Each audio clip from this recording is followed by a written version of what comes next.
బాగా హుషారుగా ఉందండి. అదే ఆవిడ మీరు అలా ఊపుతానే ఉండండి. ఎవ్రీ ఇయర్ ఆవిడ నాకు ఇలానే ఇంతే హుషారుగా ఉంటారు. So thank you so much బేబక్క. నా ఐ రిక్వెస్ట్ బిగ్ బాస్ విన్నోగా మారి మనందరి హృదయాల్లో మంచి ప్లేస్ని సంపాదించుకున్న. So S Kalyani, over to you.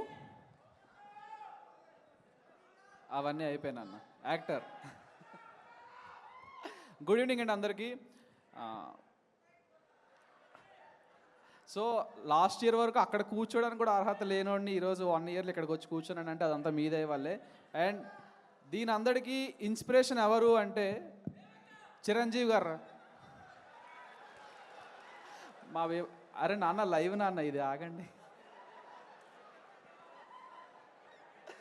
So లేదు అంటే నవ్వుకోవడానికి చాలా బాగున్నాం, మనందరం నవ్వుకోవడానికి చాలా బాగున్నాం. కానీ at the end of the day ఇది బాస్ బర్త్డే సెలబ్రేషన్. ఇది చాలామందికి ఇన్స్పిరేషన్ అతను. సో అతని గురించి మాట్లాడుకుందాం. ఓకే, ఎప్పుడో చిన్నప్పుడు 8 ఇయర్స్లో జై మెగాస్టార్, జై బాస్టర్, జై ప్రిన్స్,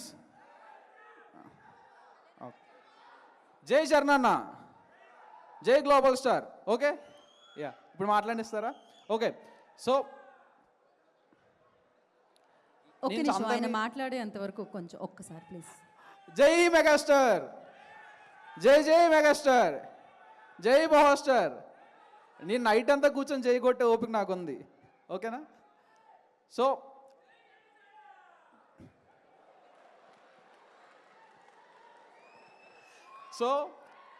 అరే మాట్లాడినివ్వండి, మొత్తం పోతుంది మీ దయ వల్ల. యా ఓకే, మెయిన్ థింగ్ ఏంటంటే అందరినీ మనం మన పెద్దవాళ్ళని ఎవరినైనా సరే సార్ కానీ మేడం అని కానీ రెస్పెక్ట్ ఇస్తాం. బట్ చాలా అరుదుగా కొంతమందికి కొన్ని బిరుదులు వస్తాయండి. అది అందరికీ రావు.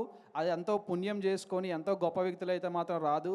అలాంటి ఒక వ్యక్తికి ఒక యునానిమస్గా ఒక పేరు అందరూ చిన్నపిల్లల నుంచి ఫ్రమ్ 5 to 55 అందరూ ఈరోజు ఒకే ఒక పేరుతో పిలుస్తాం, బాస్.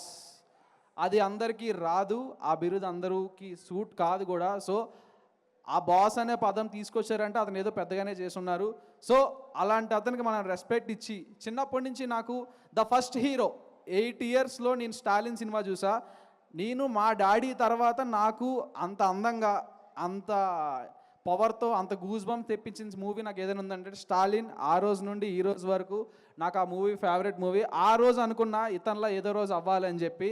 సో ఈ రోజు నేను ఇక్కడ ఉన్నానంటే కారణం ఆ పుష్ కానీ, నా సెల్ఫ్లో మోటివేషన్ కానీ ఎవరైనా సరే దానికి చిరంజీవి గారే కారణం. దానికి థ్యాంక్ యూ సో మచ్ అని చెప్తాను చిరంజీవి గారికి. అండ్ బిగ్ బాస్ అయిపోయిన వెంటనే, ఇప్పుడు డిసెంబర్లో అయిపోయింది, ఈ రోజు వరకు స్టిల్ ఈ క్షణం వరకు నేను అతను కలవాలని తప్పిస్తూనే ఉన్నా. కానీ అవకాశం నాకు రాలేదు. అట్లీస్ట్ ఆ బాస్ బర్త్డేకి వచ్చి మీ అందరి ముందు అతనికి హ్యాపీ బర్త్డే చెప్పే అవకాశం అయినా వచ్చింది. Many more happy returns of the day sir. మీరు ఈ వయసులో కూడా ఇంత కష్టపడుతున్నారంటే అంటే ఆల్రెడీ జస్టిఫైడ్ పర్సన్ అతను. జస్టిఫైడ్ పర్సన్ ఇంకా కష్టపడి ఇంకా ఏం ప్రూవ్ చేసుకుంటున్నారో మనందరూ లైవ్ ఎగ్జాంపుల్ అతను, మనందరి ఇన్స్పిరేషన్ అతను. ఈ ఏజ్లో కూడా అతను అంత కష్టపడుతున్నారంటే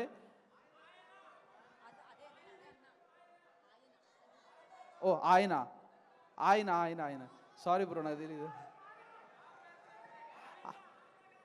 ఓకే, బాస్ అంత కష్టపడుతున్నారంటే అతనే మనకి ఇన్స్పిరేషన్.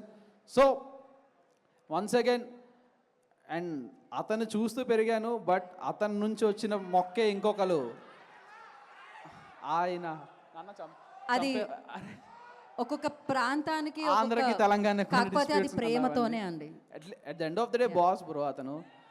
ఆయన్ని చూస్తూ పెరుగుతూ, అండ్ ఇంకొక వ్యక్తి కూడా ఉన్నారు. అతను అంటే ఇన్స్పిరేషన్ అనాలా, నా గైడెన్స్ అనాలా, అతన్ని చూస్తూ ఏమనాలి, పవర్ స్టార్ అంటే ఈరోజు అతని సినిమాలు చూసినా ఏం చూసినా గూస్ బంప్ మూమెంట్స్ మాత్రం ఎప్పుడు రావు. ఆ స్క్రీన్ ప్రెజెన్స్కి కానీ, అతనికి ఉన్న ఆరాకి కానీ అసలు హద్దులు లేవు ఇంకా. సో అండ్ అట్లానే మన గ్లోబల్ స్టార్ రామ్ చరణ్ గారు కూడా ఈరోజు అంత పెద్ద హిట్లు, అంటే తీసిన సినిమాలు చాలా తక్కువైనా కానీ టైర్ 1లో ఉండి బ్లాక్ బస్టర్లు కొట్టి, పాన్ ఇండియా బ్లాక్ బస్టర్లు కొట్టుకుంటున్నారంటే దీని అంతటికీ వేసింది మొత్తం చిరంజీవి గారే. అతనికి నా పాదాభివందనాలు. థ్యాంక్ యూ సార్, నాకు ఈ చక్కటి అవకాశం ఇచ్చినందుకు స్వామినాయుడు గారు. And thank you so much. And once again many more happy returns of the day megastar. Thank you thank you Kalyan. I completely